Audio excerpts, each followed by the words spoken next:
Gojek yang dari hanya sebuah garasi mobil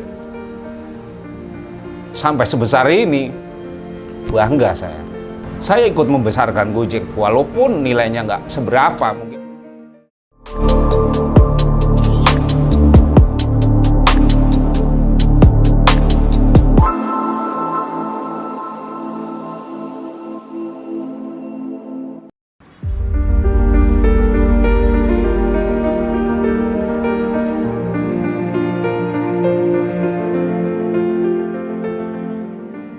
Saya berawal dari ojek pangkalan di seputaran Polres Jakarta Selatan, dan saya dapat info dari teman bahwasanya ada ojek melalui call center.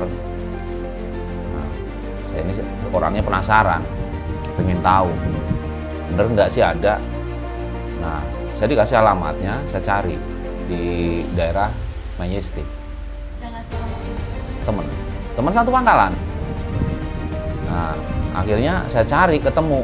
Nah, saya pas nyampe ke alamat tersebut, saya mundur lagi. Ini serius kantornya Gojek. Jadi emang nggak ada papan nama Gojek gitu, tulisan Gojek itu nggak ada. Hanya sebuah rumah kecil, garasi mobil.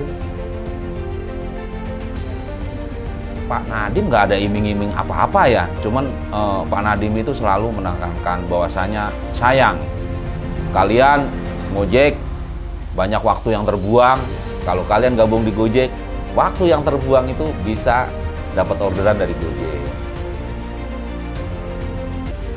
Pengalaman buruk beberapa kali ada di suatu daerah di Cempaka Putih, sebutnya TC Cempaka Mas.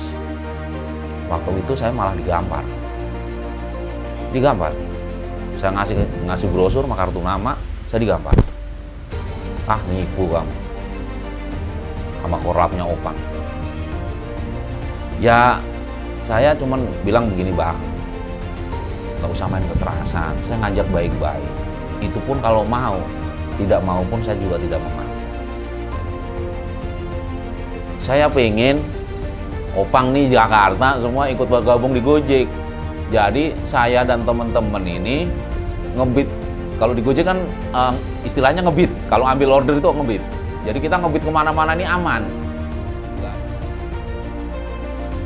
Oh, luar biasa. Saya kalau apa ya, suruh inget-inget yang lama itu sedih Mbak saya, Mbak. Apa yang sedih, terharu, bangga.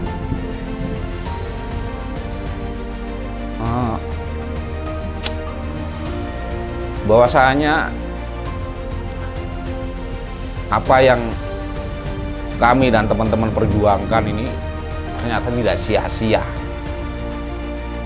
Dan apa yang diucapkan Pak Nadiem waktu itu emang bukan omong kosong, karena pernah Pak Nadiem mengucapkan di depan kita, Mul, ingat omongan saya, Gojek akan dikenal di seluruh Indonesia. Saya tanpa sadar nyeletuk, jangan mimpi kamu deh. Saya nyeletuk begitu. Tapi ternyata emang Pak Nadiem ini emang pikirannya ini emang udah jauh ke depan waktu itu. Beda dengan kita-kita ini. Jadi apa yang diucapkan Pak Nadiem waktu itu emang terbukti bahwasanya Gojek akan dikenal.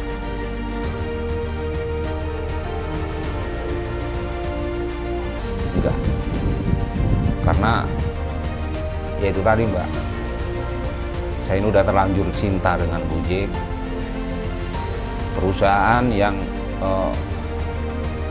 saya ikut andil dari nol sampai sebesar ini. Banyak Mbak iming-iming kemarin dari perusahaan-perusahaan online yang mengiming-imingin saya dengan gaji sekian untuk gabung dengan mereka. Tapi saya tetap bertahan di Gojek karena apa? Saya bagian dari Gojek. Saya bagian dari sejarahnya Gojek. Itu menurut saya. Gojek emang dari Nadiem, jelas. Kalau kita bicara Nadiem, ya iya, karena juga saya punya kedekatan emosional dengan beliau. Pernah saya kecewa dengan sosok seorang Nadiem Makarim. Seumur-umur saya nggak pernah melihat dia marah. Saya dimarahin, marah besar. Seumur-umur saya baru melihat itu, saya dimarahin. Di ruangan saya dimarahin. Nggak ada orang lain dengar, cuma dia marah sama saya. Ya udah, saya cukup bilang ini, sabar. Segala sesuatu itu nggak semudah orang membalikkan tangan, perlu proses, saya bilang. Tapi setelah itu memang saya dirangkul. Jadi ada bahasa tubuh saya dengan Nadiem ini setiap ketemu pasti rangkulan. Itu setiap saya dirangkul saya pasti nangis. Saya cengeng banget.